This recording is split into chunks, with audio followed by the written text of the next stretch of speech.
De retour pour les 3 autres conseils indispensables afin de continuer de récolter avec le réchauffement climatique.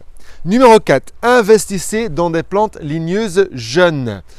Acheter un grand arbre est voué à l'échec. Je m'explique. Votre fruitier de jardinerie, cultivé pendant au moins 6 ans, dans un conteneur restreint, avec beaucoup d'amendements et à la goutte à goutte, il ne survivra pas aux sécheresses. Le choc hydrique pour cet arbre trop gâté est trop fort. Son système racinaire est réduit. Il est même chignonné, tourne dans le pot, il n'aura pas tendance à descendre où il y a l'eau.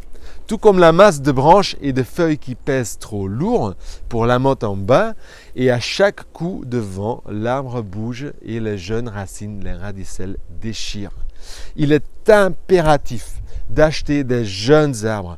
En seulement 3 ans, ils rattraperont largement l'ampleur des grands hautes tiges et des demi-tiges que vous avez achetés en jardinerie avec une vigueur incomparable, des premières récoltes et des racines latérales pivotantes qui descendent et en plus vous allez les payer beaucoup moins cher.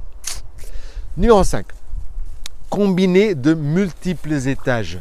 Les strates végétales sont l'un des nombreux outils utilisés pour concevoir et mettre en œuvre des écosystèmes fonctionnels durables et ultra performants. Les écosystèmes matures ont un grand nombre de relations entre leurs composantes. Les arbres, le sous-bois, la couverture végétale, le sol, les champignons, les insectes et autres faunes sauvages, parce que le végétal pousse à des hauteurs et des profondeurs différentes, il est extrêmement facile de créer une communauté de vie diversifiée dans un espace restreint. Pensez à planter dans toutes les strates. Interdépendantes et symbiotiques, elles vont créer un maximum de niches écologiques dans la verticalité. Et tendre vers le sous-monde de l'abondance naturelle qui est, oui, la forêt. Je vous donne un exemple. Un micocoulier de Provence, un grand arbre, fourni d'une glycine tubéreuse au pied, donne de l'ombre au pommier l'été, qui est un espalier pour une vigne dont le pied a été combiné avec des consoudes, des topinambours et des taniesies qui sont entourés de fraisiers vigoureux. Enfin, juste un exemple, comment combiner en plusieurs strates. Lisez notre article sur le blog pour plus d'infos.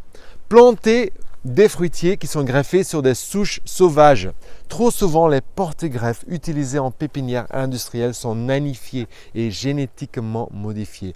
Prenons l'exemple d'un pommier. Un pommier sur M27 restera petit, nain. Il donnera des fruits, certes, après 2 ans, très vite, mais pendant une quinzaine d'années seulement et se dégradera après jusqu'à mourir. Alors qu'un pommier greffé sur franc ou pommier sauvage atteindra 8 à 9 mètres de haut, donnera des fruits entre 3 à 5 ans, après 3 à 5 ans, pendant au moins 75 ans. Une taille forte après ces 75 ans et c'est reparti pour à nouveau 75 ans et ainsi de suite, jusqu'à atteindre 250 ans. Vous voyez la différence? Accepter la forêt et planter pour nous et l'avenir sont les clés pour créer des vraies oasis. Et donc, j'aimerais bien lire vos commentaires ci-dessous. J'espère que ça vous a aidé et je vous dis à bientôt pour plus d'infos. Ciao!